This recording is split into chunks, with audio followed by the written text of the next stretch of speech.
Banyak sekali orang yang salah mengartikan bahwa Wahabi adalah kelompok yang anti dengan ziarah kubur, padahal Wahabi sama sekali tidak pernah melarang orang untuk melakukan ziarah kubur. Namun dalam ziarah ada harusnya hal yang diperhatikan. Mau tahu apa saja yang akan dibahas dalam masalah ziarah kubur, maka terus tonton video ini hingga selesai agar kita menemukan jawaban yang sebenarnya.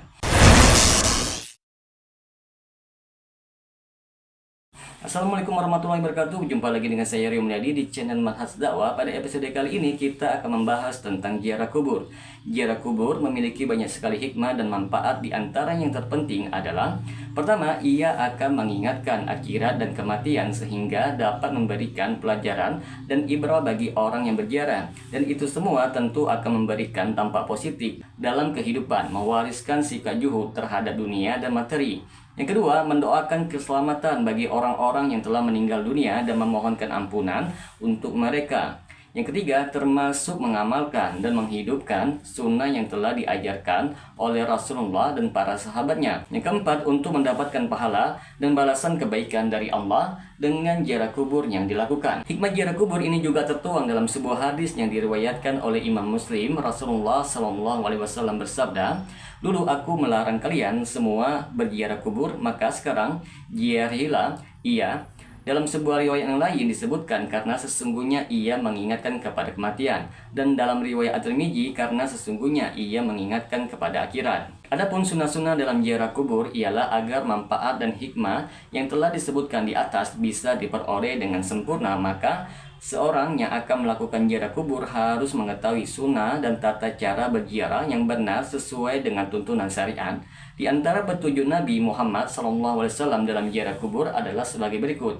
Yang pertama, ziarah kubur dapat dilakukan kapan saja, tidak harus mengkhususkan hari atau waktu tertentu, karena salah satu inti dari ziarah kubur adalah agar dapat memberi pelajaran dan peringatan agar hati yang keras menjadi lunak, tersentuh hingga menitikan air mata. Selain itu, agar kita menyampaikan doa dan salam untuk mereka yang telah mendahului kita memasuki alam kubur. Yang kedua, dianjurkan ketika pergi untuk ziarah kubur hadir dalam benak kita rasa takut kepada Allah, merasa diawasi olehnya, dan hanya bertujuan mencari keridhaannya semata. Yang ketiga, disunahkan kepada ziarah kubur untuk menyampaikan salam kepada ahli kubur, mendoakan mereka agar mendapatkan rahmat, ampunan, dan afiyah, yaitu kekuatan. Di antara doa yang dianjurkan untuk dibaca ialah: Assalamualaikum ahlad diyar minal mu'minina wal muslimina wa inna insya'allaha bikumul lahiquna wa yarhamullah mustaqdimina minna wal mustaqtirina as'alullah lana walakum afiyah.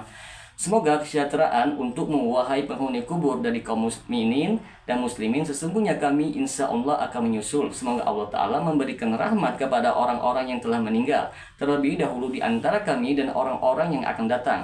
Lafaz ini berdasarkan riwayat Imam Muslim. Beberapa masalah berkenaan dengan ziarah kubur perlu untuk diingat bahwa ziarah kubur pada mulanya adalah dilarang, sebelum akhirnya Rasulullah SAW mengizinkan untuk melakukan hal tersebut. Larangan tersebut memang sangat beralasan karena masalah kubur memang sangat rawan akan bahaya kesyirikan, yang itu merupakan lawan dari dakwah beliau, yaitu tauhid. Selain itu, pada masa awal berkembangnya Islam, kondisi keimanan para sahabat masih dalam tahap pembinaan. Jadi, sebagai tindakan preventif, sangat wajar jika beliau melarang kaum muslimin melakukan ziarah kubur. Bahkan ketika para sahabat telah menjadi orang mukmin pilihan, beliau masih tetap saja memperingatkan mereka dari bahaya kubur. Sebagaimana terjamin dalam sabda beliau menjelang kewafatannya, laknat Allah kepada orang-orang Yahudi dan Nasrani yang telah menjadikan kubur para nabi mereka sebagai masjid, yaitu tempat melakukan ibadah. Peringatan tersebut tentunya juga ditujukan kepada kita semua selaku umat Nabi Muhammad SAW yang sudah berada jauh dari generasi sahabat, apalagi jika akidah kita masih sangat pas-pasan, bahkan cenderung masih lemah. Jangan sampai izin yang diberikan Rasulullah justru menjadi bumerang yang berbalik membinasakan kita. Bukannya pahala ziarah yang didapat, namun terjerumus dalam jurang dosa, bahkan dosa yang tak terampuni, yaitu syirik. Nauzubillah min dzalik.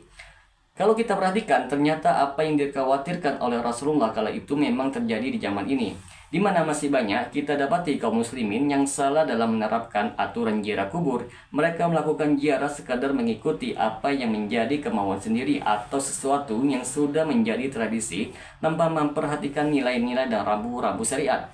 Di antara beberapa kekeliruan seputar kubur yang patut diperhatikan ialah sebagai berikut. Yang pertama, mengkhususkan hari-hari tertentu dalam melakukan ziarah kubur, seperti harus pada hari Jumat, 7 atau 40 hari setelah kematian, pada hari raya dan sebagainya. Semua itu tak pernah diajarkan oleh Rasulullah, dan beliau pun tidak pernah mengkhususkan hari-hari tertentu untuk berziarah kubur.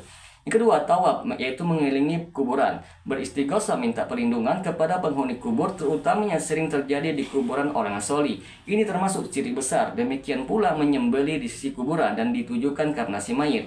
Yang ketiga, menjadikan kuburan sebagai masjid-masjid untuk pelaksanaan ibadah dan acara-acara ritual. Yang keempat, sujud membungkuk ke arah kuburan, kemudian mencium dan mengusapnya.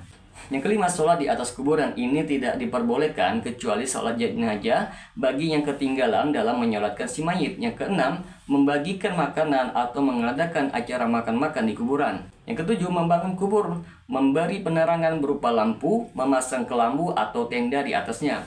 Yang kedelapan, menaburkan bunga-bunga dan pelepah pepohonan di atas pusara kubur. Apa yang dilakukan Rasulullah ketika meletakkan pelepah kurma di atas kubur adalah kekhususan untuk beliau, dan itu berkaitan dengan perkara gaib, karena Allah memperlihatkan keadaan penghuni kubur yang sedang disiksa. Yang kesembilan, memasang prasasti, baik itu berupa batu marmer maupun kayu, dengan menuliskan nama, umur, tanggal lahir, dan wafatnya si mayit. Yang ke-10, mempunyai prasangka bahwa berdoa di kuburan itu mustajab sehingga harus memilih tempat tersebut. Yang 11, membawa dan membaca mushaf Al-Quran di atas kubur dengan keyakinan bahwa membaca di situ memiliki keutamaan. Juga mengkhususkan membaca surah Al-Yasin dan Al-Fatihah untuk para arwah. Yang ke-12, ziarahnya para wanita ke kuburan, padahal dalam hadis Rasulullah telah jelas-jelas telah bersabda, Allah melaknat para wanita yang sering berziarah kubur dan orang-orang yang menjadikan kuburan sebagai masjid-masjid, riwayat Imam Ahmad. Dan yang ke-13, meninggikan gundukan kubur melebihi 1 dirah, yaitu sahasta, yakni kurang lebih 40 cm. Yang ke-14, berdiri di depan kubur sambil bersedekap tangan layaknya orang yang sedang sholat, terkesan meratapi atau mengheningkan cipta. Yang ke-15, buang hajat di atas kubur. Yang ke-16, membangun kubah, menyemen dan menembak kuburan dengan batu atau batu bata. Yang ke-17, memakai sandal ketika memasuki komplek pemakaman, namun diperbolehkan jika ada hal yang membahayakan seperti duri, kerikil, atau pecahan kaca dan sebagainya, atau ketika sangat terik dan kaki tidak tahan untuk menginjak tanah yang panas.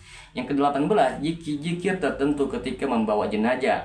Demikian pula mengantar jenazah dengan membawa tempat pedupaan untuk membakar kayu, cendana atau kemenyan. Yang ke-19, duduk di atas kuburan. Yang ke-20, membawa jenazah dengan sangat pelan-pelan dan langkah yang lambat. Ini termasuk meniru ahli kitab Yahudi dan menyelisih sunnah Nabi SAW. 21, menjadikan kuburan sebagai id dan tempat berkumpul untuk menyelenggarakan acara-acara ibadah di sana. Semoga dengan sedikit penjelasan ini dapat memberikan manfaat bagi teman-teman sekalian. Dan apabila channel ini memberikan manfaat bagi teman-teman sekalian, silahkan subscribe dan share. Semoga bermanfaat. Assalamualaikum warahmatullahi wabarakatuh.